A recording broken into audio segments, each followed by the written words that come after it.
Oh my God, you have pink hair. I love it. Yes. Boredom clearly got to me during this quarantine. Oh, that's a new look for you? Well, I've had it in the past, but I was thinking of going pink, but I'm going to stick with the gray. Well, Salt, imagine waking up one morning and seeing in your inbox that Taylor Swift has just gifted you $3,000. And it's not a dream, it's reality. That's what happened to Jess Buslowitz of Newington, who's joining us right now. Jess, holy cow. yeah, literally the craziest thing to ever happen. So it was April 1st. So did you think this was an April Fool's Day that $3,000 had been donated to your PayPal or Venmo account? Yeah, I mean, obviously, since I've been out of school now for a few weeks, I didn't really know what day it was, to be honest. But Taylor put in the message, she was like, by the way, this is not an April Fool's joke, which is like the first thing my cousin asked me when I told him. So how did this all come about that Taylor got your information, that she knew you were in dire straits, and she sent you the money? Yeah, so I've had a Taylor Swift blog on Tumblr since about 2014. She's followed me on there for 5 years now. So she's been liking my posts occasionally. We like kind of keep up with each other in that way. And I had just posted that I had lost 2 of my 3 campus jobs. My mom is a travel agent, so that industry is obviously suffering right now.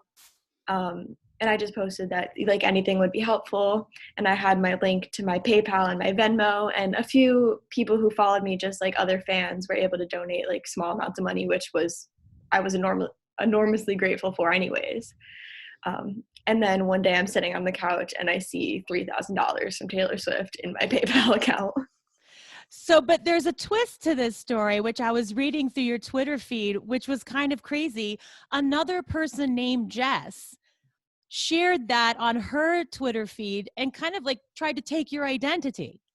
Yeah, I was really upset with that, because it was like, this was a situation like someone's in need and Taylor's doing this out of the kindness of her heart, and then someone's doing it for attention. I was just kind of saying like, you should really delete this. Like, this is literally my screenshot. Like, both of our names just happen to be Jess. But ultimately the $3,000 is in my bank account. So. Yeah. You've actually met her before, haven't you?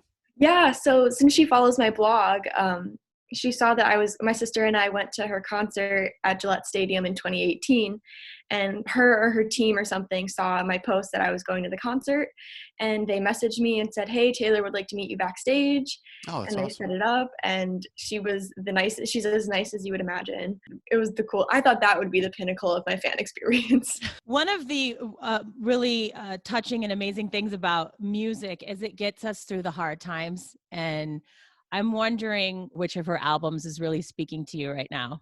I mean, it's actually interesting that I've been a fan of her since I was 7 years old. And every time she's released an album, we've somehow been in the same stage of life. So like when she released Reputation and she was going through like a really hard time with like all of the Kim and Kanye stuff and everything going on with that. Like I was being bullied really bad in high school and I had the worst reputation there. Like we were kind of kin in that way. And then she released Lover and she's in a much better place now. And I'm at Smith College doing like so much better. I have friends. I'm like really happy. And it goes like that with every album she's released. What would you say to Taylor if you could talk to her right now? I would say the biggest thank you ever. I would say I'm free, always, forever. If you would ever want to meet me again. We can hang.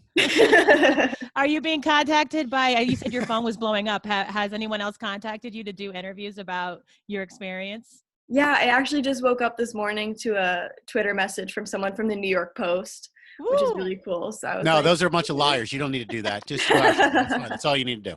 What are you I'm studying? loyal to Connecticut first. That's it. What are you studying at Smith College? I'm a history major. Oh, what do you plan to do with that after you're done? I'd like to be a public school teacher. A lot of my teachers, like, they changed my life. They're the ones who got me into history and were able to get me into college. So I'd really like to be that for somebody else. So everybody is at home right now, working from home or doing school from home. What do you do outside of your schoolwork to try and pass the time at home? I've been binge watching Parks and Rec for like the third time. One of my favorites. Little Sebastian forever. Yes, literally, R.I.P. Isn't it crazy to see Chris Pratt, his transformation from then to now? Yeah, literally. And just like, also I keep thinking about if Leslie Knope was in charge of this country, how much better off we'd be right now. Oh yeah. Oh, definitely. Nope. 2020. Literally. Well, you are just an amazing young woman, and we're so glad we got to talk to you. And just please take care of yourself and keep us posted. And if you ever get an invite to do anything with Taylor Swift, let us know. Yeah, I'll remember y'all. Thank you so much for letting me talk to you. Thanks, Jess. Oh, thanks, Jess. Thanks. Have a good one. You too. Bye-bye. Bye.